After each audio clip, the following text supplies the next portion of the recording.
Welcome to another episode of the Headlight Restoration Pro, where I'll be showing you how to take headlights like these BMWs, which a lot of people are scared of, or a lot of restorers are scared of, and turn them into something more like this.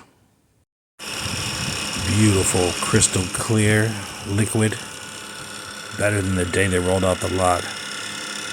At the very least, just as good. Stay tuned. Headlight Restoration Pro, come in, over. Headlight Restoration Pro, come in, over. We need you. The world needs you. There are too many fake headlight restorers out there. We need to know the truth. Let's get down to business. This is a 2009 3 Series BMW, I believe a 328i. Very nice vehicle, very common. And people love these vehicles. They're very high powered and they're just fun to drive. They're mid-size and it's just a well put together vehicle. With that being said, a lot of headlight restorers, at least out where I am, are afraid to work on these vehicles. It stems from a lot of inexperience, and it also stems from their methods. Okay, a lot of people, choose to do the hand sanding method. It's less scary. It's it's the training wheel method of doing headlight restoration. And don't be ashamed if you're still doing it. I mean, you can hone your craft in to however which way you want and still achieve greatness or a good enough level of it.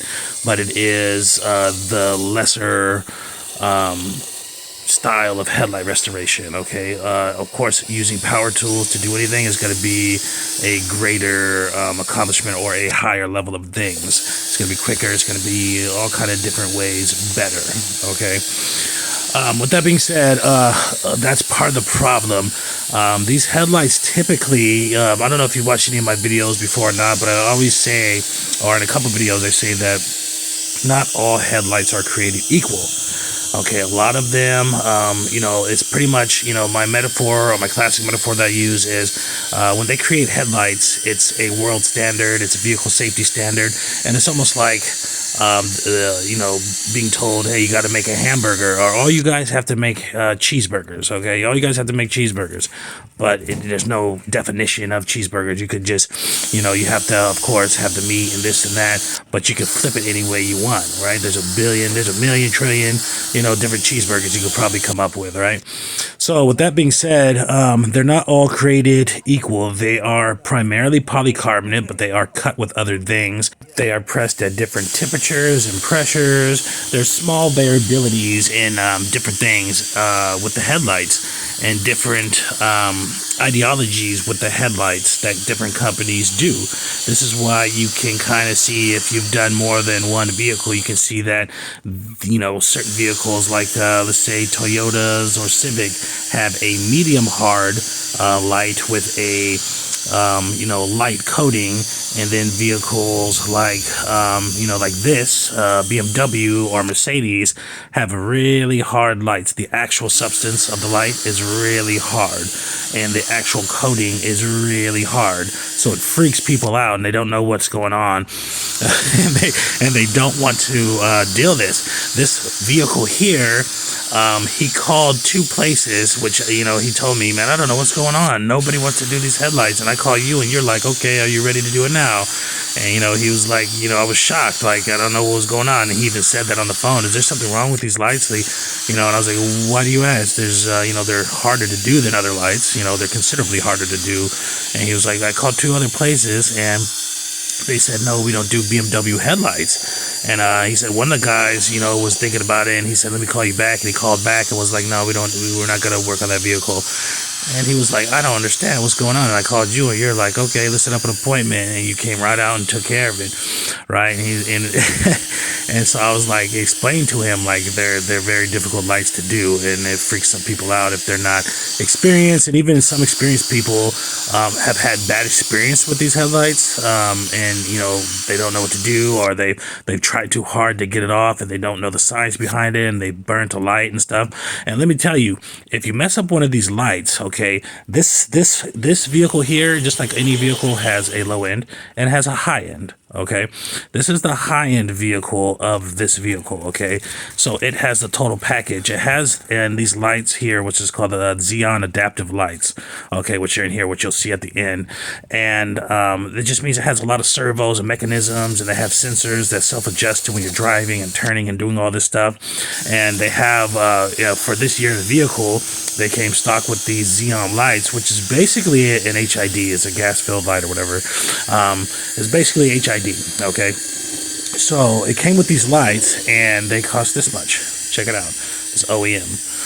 So if you mess up this light, you know, if they're smart and they're saying no because of this, and they're not good enough to deal with this light, that's the smartest thing they can do. I said it on one of my recent videos. Don't ever put yourself in a position to do a light that you don't feel comfortable doing. You know, and I haven't really met too many of them, but I mean, I'm sure one's coming one day where I look at it and I'm just like, nah, I'm cool. I'm not doing that light. Like, sorry, you know, you gotta go somewhere else, because, you know, for the whatever money you're gonna make, 200, 300, you know, 100, whatever you're charging, is not worth damaging these lights and having that person be like, yeah, I want you to you know, fix these lights, and you don't know how, and then you're gonna have to buy them a new light or buy them two. So just think about that. That's over $2,000 right there, plus installation. And that person says, hey, I don't let nobody touch my vehicle but the BMW dealership. So then you have to buy the lights, and you take it to BMW to install them for like $700. So it's $2,700 right there probably. So it's the smartest thing you do is don't let your pride take over. Don't let your lust for income or money take over, and do something that you cannot do. You know, go with your skill set and know yourself. But anyways, like I said, these vehicles like this, these European cars, these German motor cars, you know, BMW, all that stuff like that, they typically have these really hard lights, okay? Soft lights, you know, where it's going to be like Lexus and all that stuff like that. But you will definitely feel the difference in the lights. If you did a bunch of different cars at once, you would be like, what the hell is going on here? If you did like a Civic, a Lexus, you know, a Toyota, Subaru, you'd be like, whoa, what is going on? These lights are all different. That's because as much as they are the same, they are different. You know, not all lights are created equal. The light is very hard. You feel it like, you know, it's fighting against you when you're trying to grind some stuff off. On top of that, it has a substance similar to a 2K clear that's naturally on these lights from the factory. Okay, so the composite of them the two baking on there for years is insane. It's really hard to remove. You're going to lose a lot of pads, and that's one of the things I can't believe that people do. They do headlight restoration on these vehicles like this, and you know, I know how to do by hand. I'm great doing headlights by hand. I'm amazing. Could you imagine me doing headlights by hand? I mean, of course, I'm amazing at it, right? Just like I'm good at this, but it takes 10 times longer, and it's 10 times less efficient, and it's you know, 100 times less uniformed. You're not going to get the same results every time, no matter how good you think you are. You're not. And you know, if anybody tells you that, they're lying to themselves. You know, tell them, if somebody's watching this with a friend or whatever, he says, all my shit's uniformed, and I do it by hand. Let me look at your portfolio. Do they always come out good like this? You're going to be like, why is that one still yellow right there? Why does that one look hazy? Why does that one so damn clear? But yet this one here is not so clear. You're going to see so many inconsistencies. It's crazy. But while I'm on that topic, if it's this hard and I have to use this many pads and, you know, this much work to get you know, the stuff off and get to the depths that I need to get to on this light with power tools that do 1700 RPM or the polisher that does 7800 RPM, how the hell can you get it off correctly by hand? Extremely difficult. You can do it. Don't get me wrong, but it's extremely difficult. And so, the funny thing is, some people don't realize that it's that much more difficult than it is. Using power tools speeds this thing up. If I was using this by hand, you know, this light right here took probably about, you know, with the slowdown of trying to show you guys how to do it, and you know, thinking about what I'm going to be saying, and you know, getting the camera angles right and stuff. With the slowdown, about 16 minutes or so, 17 minutes. With that being said, you're looking, even with my skill set, I'm looking at least a minimum of doubling that. So that's 30 something minutes. Okay. But more than likely, it'd be about 40 minutes to 45 minutes of light if I was doing it by hand on one of these vehicles, because the stuff's just not going to come out. If you're doing it anything less than that, you're like, some kind of super athlete, and you're just blowing through it or whatever. But see, the faster you go, the more, even by hand, the more risk you have of damaging something. Okay, so you never want to go too fast. But here's the P800. We're gonna smooth that out with this, and put a pretty good grind on it with this because of the light it is, and because we had to do pretty much extensive removal here. But that's pretty much what has been going on, because I have been getting this a lot, in the last 2 years or so, or last year or so. A lot of people like, hey, is something wrong with my vehicle? And I'm like, why? Because I called somebody else before you, and or I had my friend, he has a shop, and he told me, oh no, he doesn't, he won't work on the BMW headlights and this and stuff. And it just tickles me, because it's like, in the beginning I was going through the same thing, like, oh my god, what the hell is wrong with these lights, what I'm saying? But then I started educating myself and doing research, and watching videos, and making calls and doing all this stuff to figure out what the issue was with these German motors and different lights. And apparently not all lights are created equal. Okay, these are going to be the hard ones, and and what compounds the issue too, believe it or not, which is even 1,000 million times worse than even being this worse, is this light here had all natural coating from the factory. Okay, that hard over hard, which is okay, whatever. But then when somebody takes it upon themselves to, get like a, crappy headlight restoration, where somebody pretty much buffs out the headlights and then they coat it with something, that is called 2K clear. And even worse, the spray max. And I've dealt with this situation a couple times, and even have a video about it. This video here shows you the same type of light, and it was sprayed over with 2K clear, which is amazingly difficult to get off, because now you have 3 different layers of hard. You have the super hard spray max 2K clear, then you have the super hard base coat of clear coat on the light, or headlight clear coat, and then you have the super hard damaged headlight surface underneath that. So that headlight was 10 times harder to do than this one. Okay. But yeah, you don't have to necessarily be scared of it. You just have to know what it is. Fear typically comes from not understanding something. Okay, A or B. A, not understanding something, or B, understanding it completely, and the fear is valid. But most of the times, the fear isn't valid. It's just, it's just the thing people say, so, oh, I'm freaking afraid of sharks. Okay, don't get in the water. Understanding that should kill the fear, right? That type of thing, people, I'm afraid of spiders. Okay, don't play with spiders, right? I don't like spiders either. It's like, I'm not gonna be around spiders, period. So it's not a big issue, but you can do them, and I am here to show you that you can do them.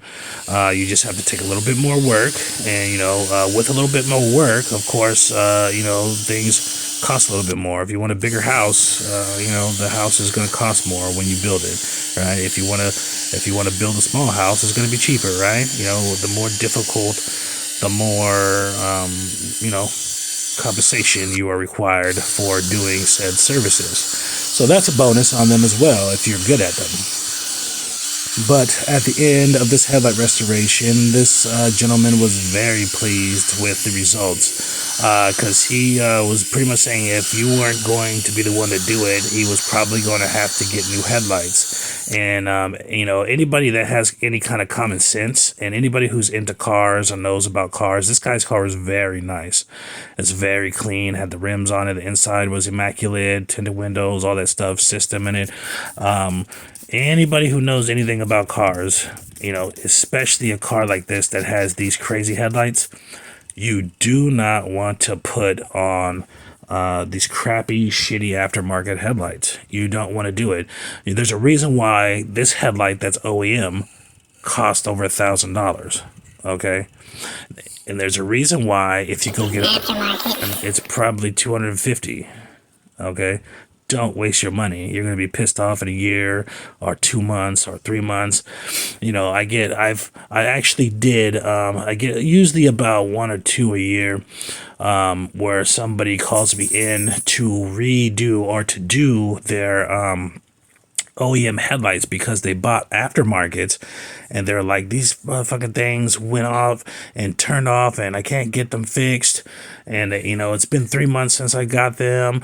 Or one of the guys had a last year had a big giant lifted Toyota truck, I think it was a Tundra, all flipped out show car, had like a 12-inch lift on it. You could see all the shiny stuff on the bottom, whatever. And he wanted to buy, his headlights were toasted, right? He wanted the shit to look right. So he got the smoked headlights, aftermarket, all this, and they started peeling. Not only did one of the lights go off and he couldn't get it back on, like when he put in a new light bulb, it still wouldn't work. So the electrical was wrong or messed up.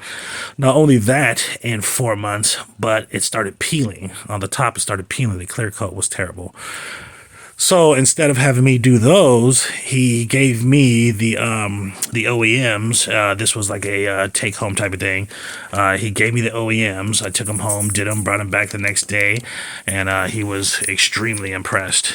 He had me do some other work as well.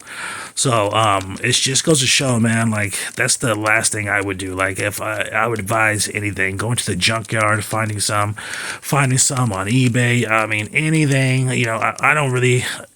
Let me take that back. I don't approve of eBay. I've had some experience with eBays. You don't know what you're getting. Okay? You do not know what you're getting. It's not a cut and dry thing like, hey, Amazon, send me this. And even though Amazon has set vendors and other vendors or whatever, Amazon's going to back it. All those things are going to be backed up, and it's going to be like a real legitimate business sending you stuff. It's not going to be like, some different stuff inside it, some different stuff. Like, it's not going to be some different kind of cologne inside of another cologne bottle. It's going to be legitimate business. Now, when you're dealing with eBay, you got to understand that these people are private people like you or me. Okay, now how many people like you or me do you know that might be a little bit shady, or might be in a bind, or might be, how many people know scammers? How many scammers do you think are out there? So I'm just saying, I'm not knocking the business. I'm just saying I haven't bought anything off eBay in a long time, and you just got to be careful because it's it's not, in my opinion, to me, it's not a trusted site. Okay. Amazon is. I get all of my stuff from Amazon, and while we're on that topic, everything that I use in these videos and everything that I use far as tools and supplies that you see on the video, and tools and supplies that I use not in the videos because I do other stuff as well. Headlights is my main focus, but I have a slew of different things that I provide, and different services I provide, and I use different stuff that I swear by. That is also inside of the link as well, if you'll see. But anyways, let's get back to this light. Look at that. Picture perfect. And by the way, people, this is not coated yet. That's another cardinal rule, okay? There's different levels. I say there's, to be a true headlight restoration, okay? That's one level. To pass my ideology of true headlight restoration is higher than that. Because some true headlight restoration, I won't accept it as true headlight restoration in my book. But with that being said, the textbook true headlight restoration consists of removing the damage and clear coating. Okay. My, approval consists of removing the damage, preferably by a friction or a heat friction device. Okay, that doesn't mean your hand. Okay, that means something that produces a lot of friction, which aids in this clarity. Believe it or not, the certain heat point or flash point of heat aids with this clarity that you get from the friction of polishers and that you get from the friction of electronic sanders. Okay, your hand can't produce that. Okay, number two is comes with building up or building back the clarity of the headlight before you spray. Okay, which means polishing like this. If there's another way you can do it, go ahead. But anyways, check this mask out here. This is the best mask to use, okay, for this step, because this vapor is strong. It will mess your lungs up and give you a bad month, okay? So I know this from experience. Okay, so number two of mine is clarity, okay? You have to boost up the clarity before you spray. You cannot rely on the spray to be your clarity, okay? Now, I could have sprayed this before I polished it, and when it came out pretty clear, it would have came out clear enough for the layman's eye, okay? But what that does is it messes up, doesn't mess up, it inhibits your night vision. It inhibits your light from being thrown, okay, by a considerable amount. Estimation anywhere between 20 and 40 yards, which is pretty far. It's about half a block. Far as how far your lights go, how quickly you're seen, and when you're traveling on a freeway or something going 50, 60 mile an hour or more, that's a huge thing. So that's what's going on when the headlight's foggy, and everybody loves the little show where you go, oh, look how foggy it is. Watch, I'm going to spray this. Shh, shh, shh. Look how clear it is. I'm going to wipe this here. Look, shh, shh, shh. Look how clear it is. Okay, it's just a magic trick. Okay, I always say they just jerking themselves off because that's not a superior method of headlight restoration. Just think about it. Common sense. Let's be part of the common sense club. If I spray something foggy and it turns clear, versus if I spray something clear and it becomes super clear, which one is going to perform better? Just common sense, your mind should tell you, like, wait, something's wrong. He's right about something. It won't work the same. It will not be a superior method. It won't. This is why mine is so clear. This is why mine, you see the reflection? You see the reflection? Some people's stuff is clear, but they don't have this reflection like this because it's a false clear. Like I said, this is clear on top of clear, not clear on top of fog. But you see that right there, the Xeon? That's a Xeon adaptive headlight there. Very expensive for this vehicle, or for any vehicle. $1,000 plus headlights. Yeah, you definitely want to know what you're working with before you start, dealing with these headlights. Those other two guys that refused this job were probably smart because their skill level wasn't high enough to deal with this light. And they were afraid for a good reason. You don't want to have to replace somebody's headlights if you don't know what you're doing. Because the first thing I'm going to tell somebody if I don't feel comfortable doing the headlight is, nah, I can't do it. I'm good. But anyways, you see the fans there. That is the forced air drying. Always, even through winter and summer, forced air drying. It speeds it up, cuts the drying time in half, which is already very short. This substance dries in about 60 seconds in the summer. Thanks for watching. Make sure to subscribe. The Headlight Restoration Pro, come in, over. The Headlight Restoration Pro, come in, over. We need you. The world needs you. There are too many